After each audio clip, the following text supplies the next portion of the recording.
Hello दोस्तों, स्वागत है आपका मेरे ब्लॉग में।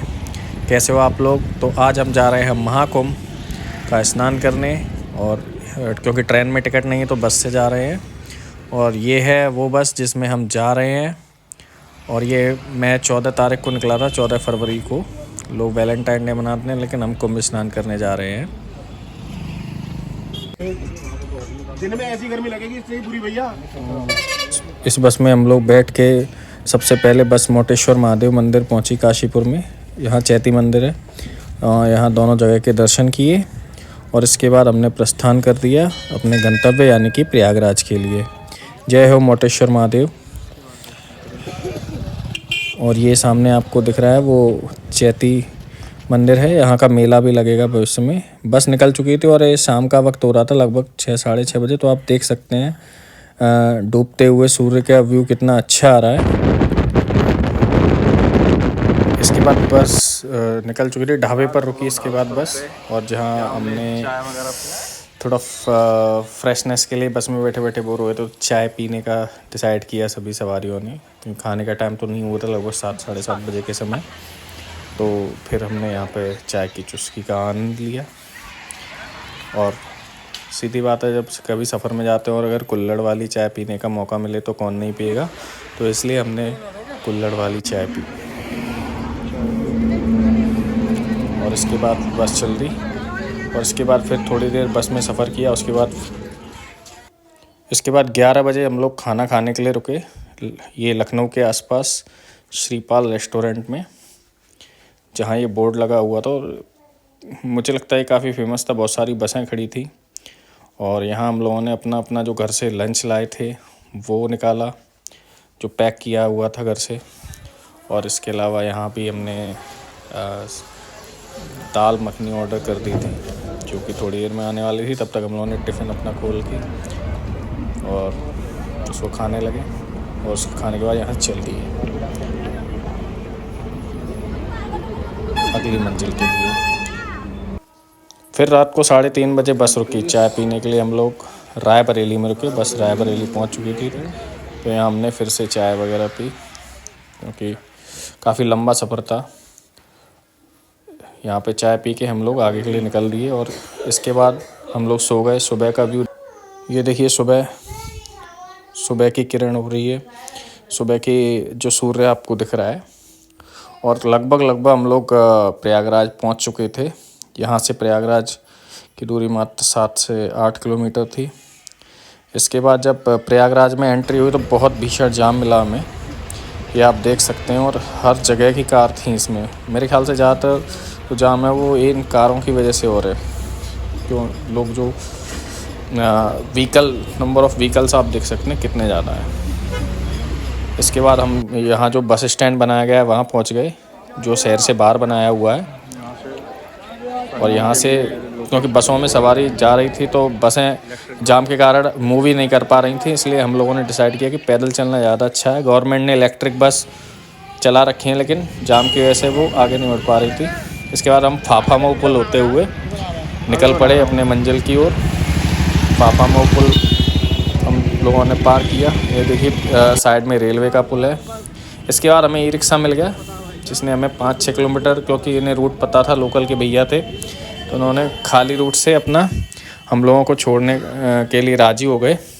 और इन्होंने हमें संगम से 4 किलोमीटर पहले उतार दिया। और उन्होंने रास्ता ही बता दिया कि आप ऐसे ऐसे जाइएगा। तो ये बहुत अच्छा रहा, वरना हमें ये 6-7 किलोमीटर भी पैदल जाना पड़ता। और ज़्यादा नहीं, पर पर्सन उन्होंने 50 रुपये लिए थे, बहुत ज़्यादा नहीं है, ऐसा नहीं है, अच्छे लोग भी हैं। उसके बाद ये देखिए इलाहाबाद कैंट से होते हुए हम लोग आगे को पहुंच गए। इसके बाद रिक्शे वाले भैया ने उतार दिया तो हम फिर पैदल चलने लगे।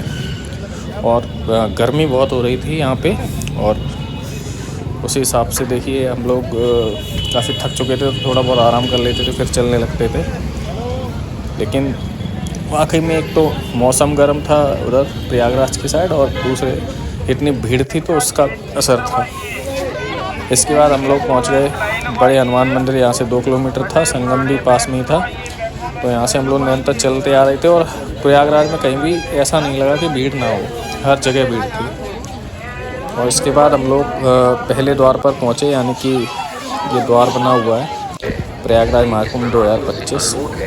और ये देखिए भीड़, यानी कि आगे देखिए और चाहे कैमरा में घुमाऊंगा अभी थोड़ी देर में पीछे भी आप देखेंगे भीड़ ही भीड़ है, हर तरफ भीड़ है। तो ये हाल था वहाँ पे। ये देखिए दूर दूर तक आपको भीड़ के अलावा कुछ नज़र ही नहीं आ रहा होगा।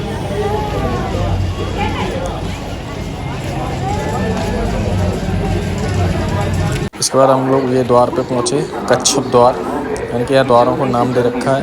और इन्हीं से जो हम लोगों को पता लगता है कि हम लोग सही जगह आ रहे हैं या नहीं आ रहे हैं।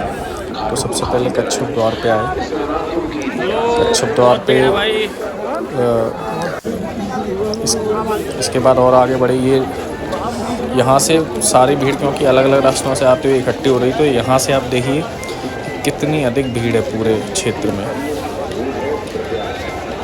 प्रशासन भी बोल रहे हैं कि जो लोग नहा चुके हैं वो घाट खाली करें, और अन्य लोगों को प्रशासन लगातार अलर्ट, तारीफ़ करनी पड़ेगी इस चीज़ की।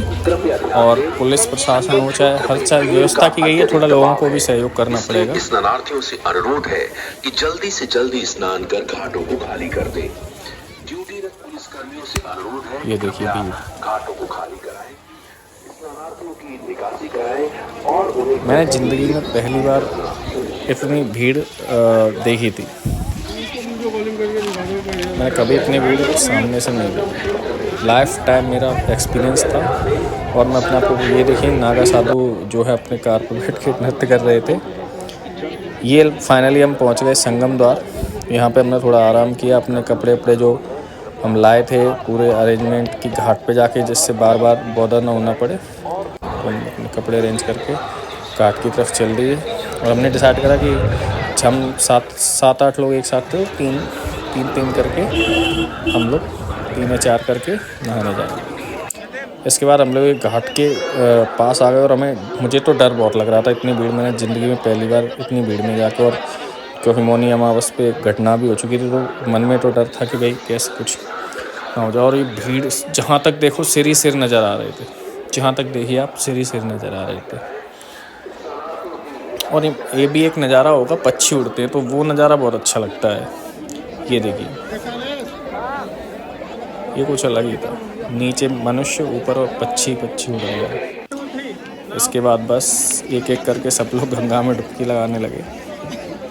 और पहली बार था तो थोड़ा सा, महाकुंभ हमारे लिए पहली बार था, महाकुंभ में पहली बार गया था। और डुबकी जैसे लगाना आता है ऐसे हमने लगाई, लेकिन बस मन में पूरी श्रद्धा थी। इसके बाद हम लोग एग्जिट था, वो किले की तरफ से था, प्रयागराज किले की तरफ से, तो वहाँ से एग्जिट किया। और इसके बाद आगे डिजिटल महाकुंभ के हम लोग टेंट में गए, जहाँ सभी को डिजिटल तरीके से जानकारी दी जा रही थी। आप भी देख सकते हैं कितने डिजिटल तरीके से नॉलेज बताई जा रही है। कुंभ का इतिहास, समुद्र मंथन का इतिहास, इस सब की जानकारी दी जा रही है, आप देख सकते हैं।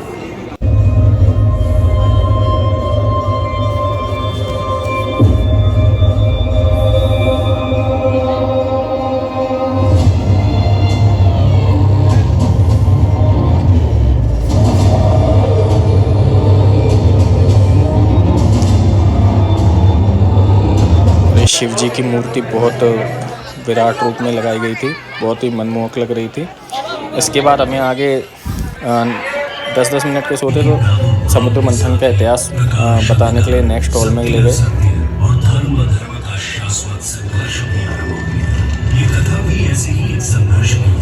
जिसने एक मूल धर्म परंपरा को जन्म दिया।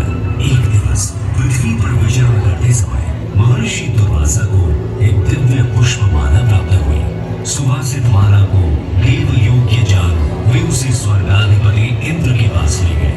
हे सुरपति, ये दुर्लभ माला मैं आपको भेंट करता हूँ, इसे मेरा आशीर्वाद समझकर सहेज कर रखें। ऐसा घोर अपमान जिस धन ऐश्वर्य पर तुम इतना इतराते हो। डिजिटल महाकुंभ की जो फीस थी वो 50 रुपये पर पर्सन थी, तो मेरे ख्याल से अच्छा था बच्चों को और सभी को जिनको शायद इतिहास की जानकारी नहीं है आज के समय में। ये देखिए कि पानी का झरना दिखाया गया था और ये रियल साउंड कर रहा था।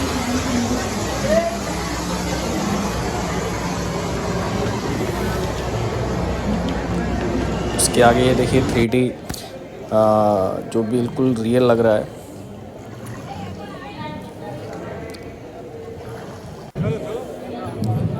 और इसके आगे आप ये जो हमारे सोलर सिस्टम के ग्रह हैं उनके बारे में बताया जा रहा था। ये बृहस्पति ग्रह का, मेरे ख्याल से बृहस्पति या मंगल ग्रह का जो लोगो है। इसके अलावा ये देखिए बिल्कुल साइंटिफिक तरीके से समझाया जा रहा था। महाकुंभ में साइंटिफिक तरीका भी अपनाया जा रहा है लोगों को समझाने के लिए।